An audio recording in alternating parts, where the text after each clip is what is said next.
June 2004, Silwan, on the southern slope of Jerusalem. Two workers from the Hezekiah water utility are bent over a ruptured sewer pipe in a dusty lot most tourists walk past without noticing. The morning is hot. The air smells of diesel, broken stone, and the faintly sweet rot of standing water. One of them swings a pickaxe into the dirt above the leak. The pickaxe stops. Not in mud, not in clay, in something flat, something cut. He kneels. He brushes back the soil, and he is looking at the edge of a perfectly worked limestone step. He does not know it yet. The men talking on their phones 2 streets away do not know it. The pilgrims walking through the old city do not know it. But that pickaxe has just struck the last lost address of the New Testament, the one place every Christian on earth had been searching for and no one could find. The place where Jesus, in John chapter 9, sent a man born blind to wash mud from his eyes and come back seeing. For almost 2,000 years, no one knew where the real Pool of Siloam was. The Roman armies of 70 AD buried it. The Byzantines, 3 centuries later, built a church on the wrong spot and called it Siloam for 1,500 years. Crusaders prayed there. Pilgrims wept there. Bishops blessed water there. And every one of them was standing in the wrong place. The real pool, the actual Pool of Siloam from John chapter 9, was lying 8 meters under garbage and rubble, half a city block to the south.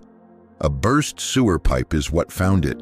In the next 20 minutes, you are going to see the archaeology, the language, and the biblical thread of what is, by almost any measure, the most explosive discovery in Jerusalem of the entire 21st century. And by the end, almost everything you thought you knew about the lost geography of the Gospels is going to look different. To understand why the Pool of Siloam vanished, you have to understand what happened to Jerusalem in the summer of 70 AD. For 4 years, the Jewish revolt against Rome had been bleeding out across Judea. By the spring of that year, the Roman general Titus had encircled the city with 4 legions, sealed the gates during Passover, and begun systematically destroying everything inside.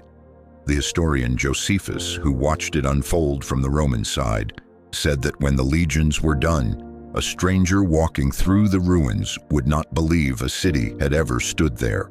The lower city, the southern slope where the Pool of Siloam sat, was leveled with particular brutality. Buildings burned, walls collapsed inward, drainage channels clogged with bodies and ash.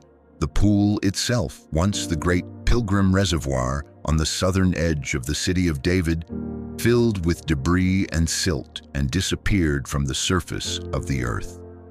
By the end of the 2nd century, even the foundations were gone. Where Christ had once told a blind man to go and wash, there was only a field of broken stone. And then came the well-meaning mistake that would last 1,500 years. In the 5th century, the Byzantine Empress Eudocia, on a pilgrimage to the Holy Land, ordered a church built over what she believed was the Pool of Siloam. The church went up around a smaller reservoir on the same valley, fed by the same water source, but located about 100 meters north of the original. There was no malice in it. There was no conspiracy. There was simply no one left alive who remembered where the original steps had been. So they picked the closest body of water with the right name attached to the right neighborhood, and they built. For a millennium and a half, every Christian who came to Jerusalem looking for the Pool of John chapter 9 was directed to the wrong puddle. This is what happens to sacred geography when an empire grinds a city into dust. The places survive in the text, perfectly preserved in Greek manuscript and parchment, but the dirt forgets. The dirt has to be made to remember, which brings us back to those 2 Hezekiah workers in June 2004 and the team they called the moment they realized what they were standing on. The call went to the Israel Antiquities Authority.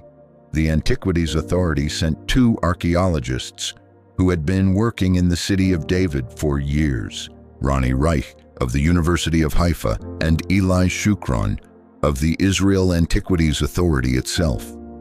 Both men had spent decades crawling through the tunnels and cisterns beneath Silwan.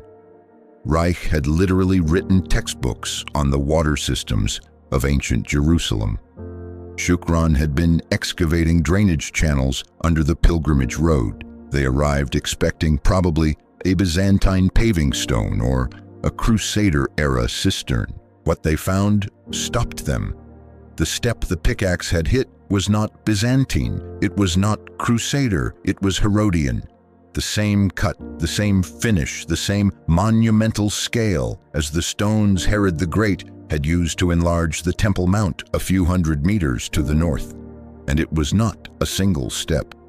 It was the top of a flight of them, marching down into the ground at a precise angle, vanishing under modern Silwan. Picture what Reich must have felt in that moment. After 3 decades of excavation in Jerusalem, you do not get many days like this. He bent down, he brushed the limestone with his hand. He looked at Shukron, and he knew before another shovel of dirt was moved that they were standing on the edge of the original Pool of Siloam, the actual one. The pool the Roman destruction had buried. The pool the Byzantines had missed. Imagine the conversation in his head in those first few minutes. 30 years of crawling through Jerusalem's underground, 30 years of cisterns and ritual baths and dead-end tunnels. And then a sewer pipe bursts in a lot you walked past 100 times, and the lost pool of John chapter 9 lifts the edge of one step out of the dirt to introduce itself. He did not pray, he did not weep. He measured. That is what good archaeologists do. They reach for the meter stick before they reach for the camera. But the steps kept coming. The work that followed unfolded slowly, carefully, in phases stretched across the next 20 years. The dig had to navigate private land, a working orchard, an active neighborhood. But the pool kept growing. First one side of monumental steps, then a corner, then a second flight at a right angle. By the time the Israel Antiquities Authority announced the full excavation in December of 2022, the pool had revealed itself as a trapezoid roughly 70 meters long, lined on 3 sides with broad limestone steps that descended into what had once been clear, flowing water, 70 meters, the length of an Olympic swimming pool. This was not a private mikveh or a backyard cistern. This was a civic-scale reservoir, large enough to receive tens of thousands of pilgrims washing themselves ritually before they began the steep climb up the pilgrimage road to the temple. But the pool was only one leg of the story. The second leg, the one most viewers never hear, is the word the pool was named after. Open the Gospel of John, chapter 9, verse 7. The blind man has had mud rubbed into his eyes by Jesus, and then Jesus tells him to go and wash in the Pool of Siloam. The text adds an unusual little parenthesis. Most evangelists do not stop to translate the names of places they mention, but John stops. John leans in, and John writes in Greek that the name Siloam means sent.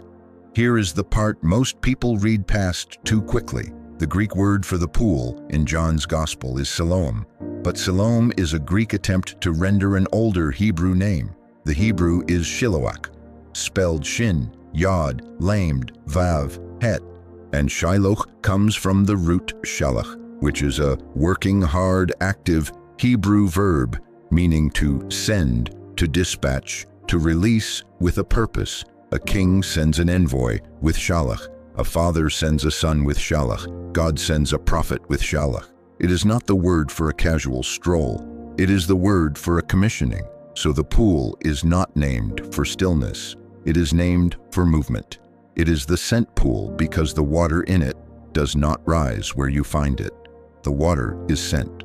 It comes from the Gihon spring on the other side of the ridge, and it is carried under the bedrock through a tunnel cut by King Hezekiah's engineers in the 8th century BC, and it is sent down through the rock until it surfaces in this exact reservoir. The pool is, by its very name, a story about water that was dispatched from one place to another with a purpose, And then a man who cannot see is sent to this sent pool by a teacher who, in the very next chapter, will call himself the one who was sent.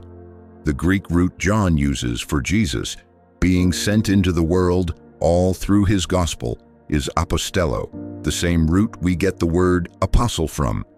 Apostello is the Greek translation in the Septuagint of the Hebrew shalach, the same root. The blind man is sent by the sent one to the pool whose name means sent, so that water that itself was sent through a tunnel can wash open the eyes of a man whose entire life has been a closed door. Every actor in the scene, including the water, is carrying the same word, shalach, apostello, sent. What few people realize is just how deep this thread runs in the older Hebrew Bible. About 700 years before that blind man stepped into the pool, the prophet Isaiah was speaking to the kingdom of Judah during a period of national panic. Foreign armies were rising. The northern kingdom of Israel had cut a deal with Damascus, and Judah was tempted to do the same. And right in the middle of this crisis, in Isaiah chapter 8, verse 6, Isaiah uses a metaphor that should now sound familiar. He says, "The people have rejected the gentle waters of Shiloh, the soft flow that moves quietly through the city, and have chosen instead the rushing flood of foreign empires, the gentle waters of Shiloh." The same word, the same root. 7 centuries before John's Gospel, the prophet Isaiah was already using this little tunneled stream as a picture of God's quiet, faithful sent provision. A king who relies on Shiloh relies on what God has dispatched. A king who rejects Shiloh for the noisy power of Assyria is rejecting the one who sends. And the tunnel that carries that water, the one Hezekiah's engineers chiseled out of solid limestone bedrock in the late 8th century BC, is still there. You can walk through it today. 2 Kings chapter 20 verse 20 and 2 Chronicles chapter 32 verse 30 both record the project. Hezekiah, facing the Assyrian invasion of 701 BC, sealed the city's water source outside the walls and routed the spring through the ridge so that Jerusalem could outlast a siege. The tunnel runs about 533 meters through curving rock, ending in the very pool Reich and Shukron uncovered. The pool's water is, literally, 8th century BC engineering still flowing into a 1st century AD theological scene. What few people stop to picture is the actual physics of that journey. The water leaves the Gihon spring at one end of the ridge. It runs through that 33-meter limestone tunnel in near total darkness, in a corridor narrow enough that 2 adults cannot pass each other. The tunnel curves. It bends in an S shape because the 2 teams of chiselers who cut it from opposite ends had to listen for each other's pickaxes through the rock and adjust their direction by sound. They met in the middle. Their meeting point is still visible in the tunnel wall, where the chisel marks suddenly change direction from one tool to the other. The Siloam inscription found there in 1880 records the moment. And that meeting, that quiet underground handshake of 2 crews finding each other in the dark, is what makes it possible for a man in John chapter 9 to wash his eyes in this pool 7 centuries later. Engineering becomes theology when the water surfaces. So consider what is sitting at the bottom of those Herodian steps. Linguistically, the pool is named with the same Hebrew root that names Jesus' identity in John's Gospel. Biblically, the pool was already a metaphor in Isaiah 700 years before the miracle. And archaeologically, the steps under that pickaxe are not metaphor at all. They are limestone, they are cut, they are dated. The dating itself is worth slowing down for. Inside the pool's drainage channels, the excavators recovered coins. Not random coins. Coins from the years of the first Jewish revolt between 66 and 70 AD, the exact window when Roman legions were closing in on Jerusalem and the city's drainage system was being used as a last refuge by survivors. The coins established that the pool was active and in heavy use in the final years before the destruction. the Herodian plaster on the steps, the masonry style, the construction techniques all point to a construction date in the late 1st century BC and active 1st century AD use. In other words, this is the pool Jesus would have known. This is the pool the blind man walked down into.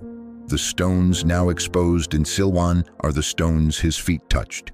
Here is the detail that should stop you. For nearly 2,000 years, every Christian who read John chapter 9 read it knowing the pool existed somewhere and not knowing where. Every Bible commentary, every sermon, every Sunday school flannel graph could only point vaguely south of the Temple Mount. The Byzantines guessed wrong. The Crusaders inherited the wrong guess. 8 centuries of pilgrims kissed the wrong stones. And then a sewer pipe broke. It was not a famous archaeologist who found it. It was not a televised expedition.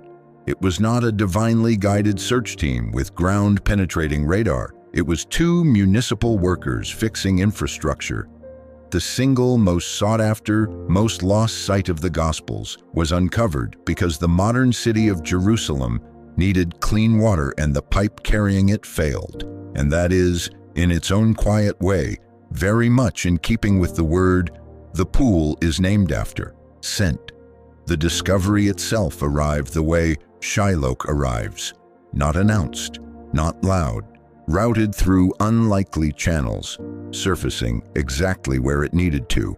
In December of 2022, the Israel Antiquities Authority, together with the City of David Foundation and the David Foundation, announced that the full pool would be excavated and opened to the public.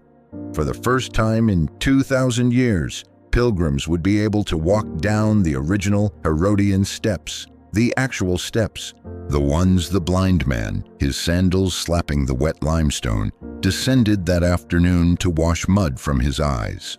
Picture standing on that top step today. The midday light off the limestone is the same color it was then. The water, when it returns to the pool, will be the same water, rooted through the same tunnel Hezekiah's engineers cut into the rock 7 centuries before the miracle. Step into the shoes of the blind man on this step. Mud is drying on your eyelids in long, flaky lines, pulling at the skin. You smell wet stone, the linen of pilgrims pressed close to you, the faint, warm dust kicked up by sandals. You hear voices speaking Aramaic, Greek, Latin, all overlapping. You hear water moving below your feet, and somewhere in the back of your mind, the only voice you can really hear is the one that told you to walk here. Go. Wash. Wash in the pool whose name is sent. Why this pool? Why these steps? You do not know. You have never seen a step. You have only felt them. But the voice was the kind of voice you did not argue with. So you came. And now your toes are on the edge, and the wet stone is cool, and you are about to do something you do not understand for a reason that does not yet make sense. You bend, you cup the water, you bring it to your face, and the first thing your eyes have ever seen is the white limestone of Jerusalem in the sun. What that excavation does, more than anything else, is it puts coordinates on a story that for centuries floated in the imagination of believers as something out there, somewhere in the holy distance. The Gospel of John is not floating. The Gospel of John has an address.